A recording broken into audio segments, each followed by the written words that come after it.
UP में धर्मांतरण के मास्टरमाइंड जमालुद्दीन उर्फ छांगुर बाबा के खिलाफ जहां यूपी पुलिस का एक्शन जारी है, वहीं दूसरी ओर बाबा की एक एक कर चौंकाने वाले राज सामने आ रही हैं। बाबा की बलरामपुर में 70 कमरों की आलीशान कोठी है। मंगलवार को 9 बुलडोजर कोठी पर चलाए गए, जिसकी कार्रवाई बुधवार को भी जारी रही। सिर्फ 20 कमरे और 40 फीट लंबे चौड़े हॉल को ही ढहा पाए। अब बुधवार को भी फिर से बुलडोजर एक्शन जारी है। 40 कमरों वाले हिस्से को प्रशासन ने अवैध बताया। यूपी एटीएस के मुताबिक छांगुर बाबा इसी कोठी से भारत में धर्मांतरण का नेटवर्क चलाता था। कोठी गर्लफ्रेंड नीतू उर्फ नसरीन के नाम पर है। छांगुर बाबा की गर्लफ्रेंड को लेकर भी सनसनीखेज खुलासे हो रही हैं। जहां जानकारी दें तो नीतू नवीन जोहरा सिर्फ 7वीं पास है। नीतू बलरामपुर के मध्यम वर्गीय सिंधी परिवार से ताल्लुक रखती है। वे अपने पति नवीन घनश्याम रोहरा के साथ 2015 में दुबई गई थी। 16 नवंबर 2015 को दोनों ने धर्मांतरण कर लिया। नीतू ने अपना नाम नसरीन रख लिया था। उसका पति ने अपना नाम नवीन रोहरा से जलालुद्दीन नाम रख लिया।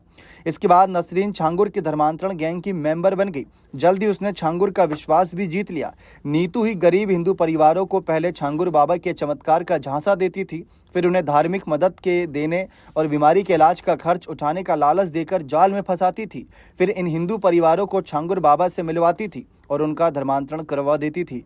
उसका पति नवीन भी इस काम में साथ देता था। वह गरीब हिंदू परिवारों को कर्ज देकर फंसाता था। कर्ज में फंसे लोगों को धर्मांतरण के लिए मजबूर भी करता था।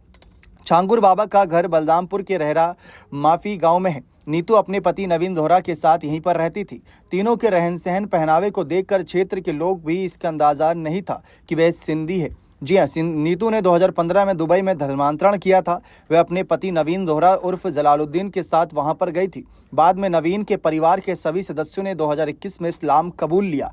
छांगुर को गुरु मानने का शपथ पत्र भी बलरामपुर के उतरौला सिविल कोर्ट में दाखिल कर दिया था। जांच में सामने आया कि 2014 से 19 के बीच सिर्फ 5 साल में नीतू और नवीन दोनों अब तक 19 बार यूएई की यात्रा कर चुके हैं। विदेश में धर्म परिवर्तन के दस्तावेज भी एटीएस के हाथ लगे हैं। एक और हैरान करने वाली बात सामने आई है कि नीतू और नवीन सिर्फ एक बार दोनों साथ गए, लेकिन दोनों की वापसी अलग अलग हुई थी। एटीएस की जांच में आया कि नीतू गरीब हिंदू लड़कियों से दोस्ती कर उनको मदद का भरोसा दिलाती थी, फिर उन्हें पीर बाबा यानी छांगुर बाबा से मिलवाती थी।